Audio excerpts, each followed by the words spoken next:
La colère d'environ 200 candidats ivoiriens au Hajj 2017. Ils n'ont pas pu faire le pèlerinage à la Mecque. La direction générale des cultes les rassure ce soir. Enfin, les raisons dans ce journal du conflit opposant le Maroc à la République arabe sahraoui démocratique. Madame, Monsieur, bonsoir et bienvenue sur RTI2. Pour commencer cette page triste, le décès de l'ancien ministre Dagobert Banzio, vice-président du Parti démocratique de Côte d'Ivoire et président du Conseil régional du Cavali. Dagobert Banzio est décédé la nuit dernière à Paris, en France, des suites d'une longue maladie. Au chapitre culture, la musique tradie moderne sur le point d'être relancée en Côte d'Ivoire avec la sortie du 14e album de l'artiste Naounou Paulin. Ce promoteur du rythme polier appelle tous les chanteurs tradis modernes à la cohésion. Tu n'es pas forcé, je t'ai privé ma loyauté, mais toi, tu ne peux que me critiquer. Tu m'aimes pas, oh, tu m'aimes pas, oh, tu m'aimes pas, je t'aime pas. C'est un message à l'endroit des personnes qui dénigrent. Naounou Paulin invite les uns et les autres à tourner le dos à la jalousie. Un titre qui figure sur son dernier opus de 14 titres, le 14e de sa carrière.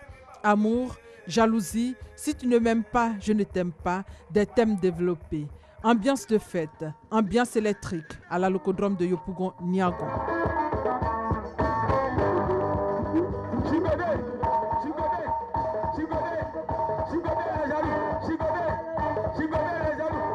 Naounou Paulin donne des cours de danse, aussi bien en France que dans certains pays européens. En dehors de la musique, il est professeur de danse africaine en France, appelé les Aguédés, du nom de sa mère. Naounou Paulin fait désormais de la variété pour satisfaire le maximum de public. Moi, je me suis inspiré par rapport à Ernesto Guégué pour venir à la musique. Ça veut dire que ma base musicale, c'est un peu Ernesto, parce qu'il est danseur. Moi aussi, je suis danseur. Je suis venu à la chanson pour tout juste compléter. Il fait partie des précurseurs du polier, une danse bêtée en perte de vitesse. Les producteurs se font rares. La piraterie n'était pas assez que maintenant. Donc les mécènes étaient là. Quand tu mets de l'argent derrière un artiste, mais tu attends bénéfice. Aujourd'hui, ce n'est pas ça. Donc qui est prêt pour aujourd'hui organiser un spectacle d'un artiste moderne qui vient chanter dans un bar coûte 1000 francs? Or, il doit faire peut-être une dépense d'au moins 1 million. Pour redonner vie à ces espaces, le concert dédicace de Naounou Paulin a uni les piliers de la musique tradie moderne BT dans le même espace pour passer un message d'union et de paix. La paix, une vision partagée par le parrain. Les artistes de chez nous, ils se doivent d'être solidaires, mais par des actes qu'ils posent, on sent qu'il y a une certaine division ou bien quelques clivages entre eux. Je voulais les inciter à plus de cohésion, plus de solidarité. Communion parfaite entre Naounou Paulin et le public. Le concert de l'artiste « Tu ne m'aimes pas, je ne t'aime pas » s'est transformé en balle poussière. Tous les piliers de la musique tradie moderne étaient là, ce soir-là, pour faire la fête.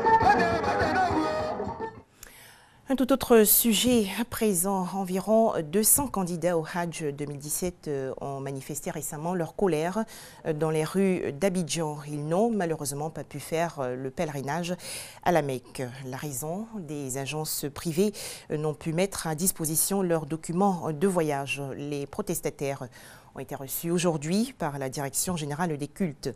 Cette structure les a rassurés. Toutes les dispositions sont en train d'être prises pour le remboursement de leurs frais. On fait le point avec Sita Soro.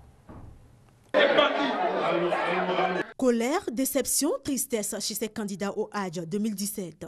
Il était prévu qu'ils quittent Abidjan depuis une semaine pour l'accomplissement du pèlerinage à la Mecque.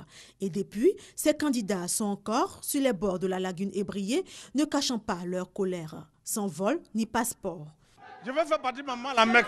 Ils m'ont pris 3 millions.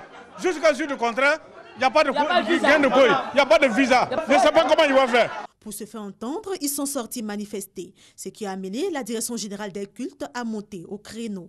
L'État ayant déjà fait partie son contingent fort de 4200 pèlerins. Ces candidats au Hajj font partie du contingent des 14 agences de voyage privées sollicitées par les pèlerins eux-mêmes. il est à relever que 12 de ces agences ont transporté normalement tous leurs pèlerins en Arabie Saoudite.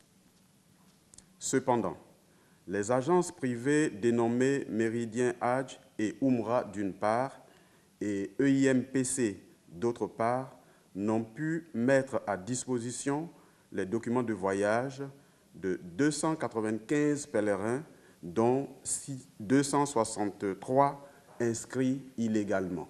Nous nous rendons dans l'une de ces deux agences, aucun responsable sur les lieux, mais plutôt des candidats qui attendent, qui espèrent et qui ruminent leur colère. Depuis une semaine, on a été convoqués, les pèlerins en général, pour le départ à la Mecque.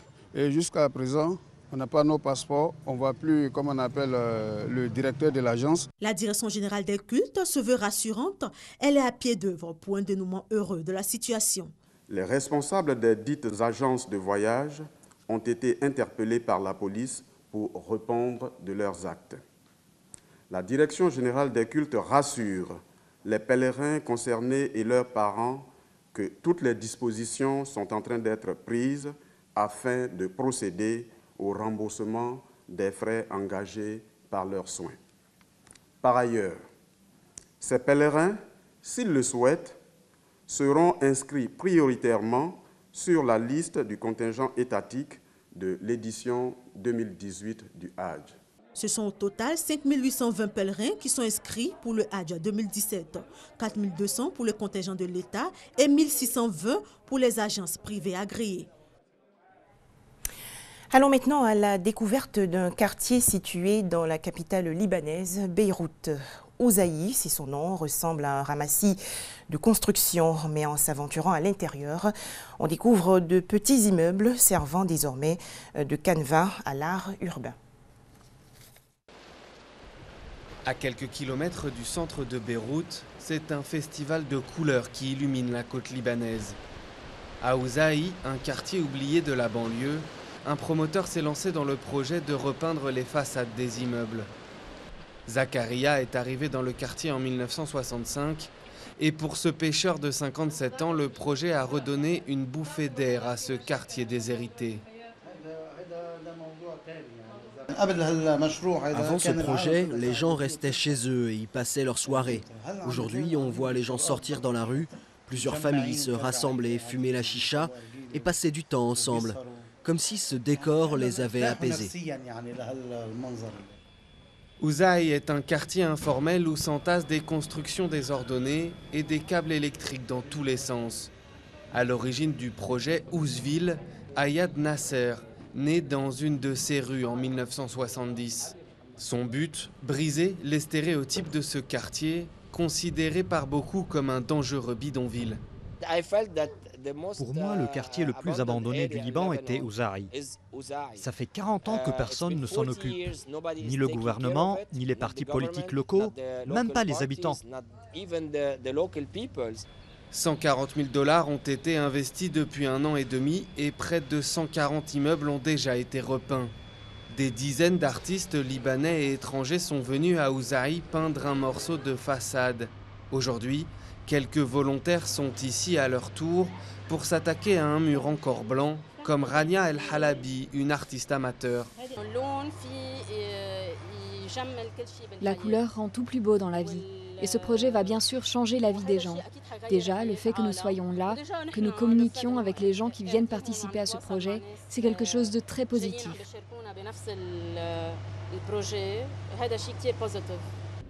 Pour certains habitants, ce projet devrait pourtant être mené par les autorités locales. Et aujourd'hui, Ayad Nasser cherche à passer la main et à lancer une campagne de fonds, dans l'espoir que Ouzville ne retombe pas dans l'oubli. En Inde, les personnes amputées des membres supérieurs ou inférieurs bénéficient désormais d'une aide importante. Des jambes et bras artificiels sont fabriqués dans le pays et vendus à moindre coût. Regardez. Ces prothèses de jambes seraient vendues plusieurs milliers de dollars aux États-Unis. Mais dans cet hôpital de Jaipur, en Inde, leur fabrication ne coûte que 60 $. Posées en quelques heures, elles sont offertes gratuitement aux patients. Je peux conduire des scooters, des voitures, je n'ai aucun problème au quotidien. Je n'ai pas l'impression d'être handicapé et d'avoir une jambe en moins ou de ne pas pouvoir faire certaines activités. L'Inde compterait 10 millions d'handicapés moteurs, mais pour l'instant, seule une minorité a accès à des prothèses. Depuis 1975, l'organisme derrière le pied de Jaipur essaye d'inverser la tendance. Lancé avec un budget de moins de 10 000 $, il équipe aujourd'hui 50 personnes en moyenne par jour, grâce à des dons et subventions du gouvernement. Les prothèses entièrement fabriquées en Inde sont adaptées à la culture du pays. Le modèle occidental vous oblige à porter des chaussures. Mais dans la culture orientale, si quelqu'un veut entrer dans une mosquée ou un temple, il est obligé de se déchausser. Avec le pied de Jaipur, vous pouvez porter des chaussures ou non. Les deux sont possibles. Depuis peu, l'hôpital propose aussi des prothèses de main en utilisant la technologie de l'impression 3D. Moins chère, elle a permis d'équiper plusieurs dizaines de patients. Ça imprime les parties, chaque doigt qu'on assemble ensuite et la main est prête. Donc on obtient un prototype rapidement, au lieu de devoir importer des éléments électroniques et mécaniques de l'extérieur, puis les assembler.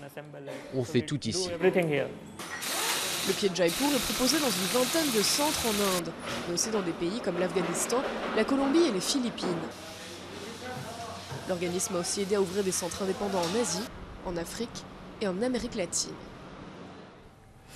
Le Maroc et la République arabe sahraoui démocratique toujours en froid, alors que le royaume chérifien participait le 25 août dernier à la conférence internationale de Tokyo sur l'Afrique à Maputo au Mozambique. Une altercation a opposé la délégation marocaine à des membres du service de sécurité. Cette dispute serait due à la volonté du Mozambique de faire participer la République arabe sahraoui démocratique à une réunion placée sous l'égide des Nations Unies. Mais quelle est l'origine du conflit opposant le Maroc à la République arabe sahraoui démocratique? Les explications tout de suite de Ami Koulibaly. Que s'est-il passé à la réunion de la TICAD au Mozambique? Le Maroc proteste contre la présence de représentants de la République arabe sahraoui démocratique invités par le Mozambique, pays hôte de la réunion ministérielle de la TICAD. La délégation marocaine a alors été empêchée d'accéder à la salle de réunion. Le Maroc avait demandé le retrait de la République arabe sahraoui de la réunion placée sous l'égide de l'ONU qui ne reconnaît pas la RASD. Ce qui était supposé être une réunion entre diplomates s'est transformé en une foire d'empoigne.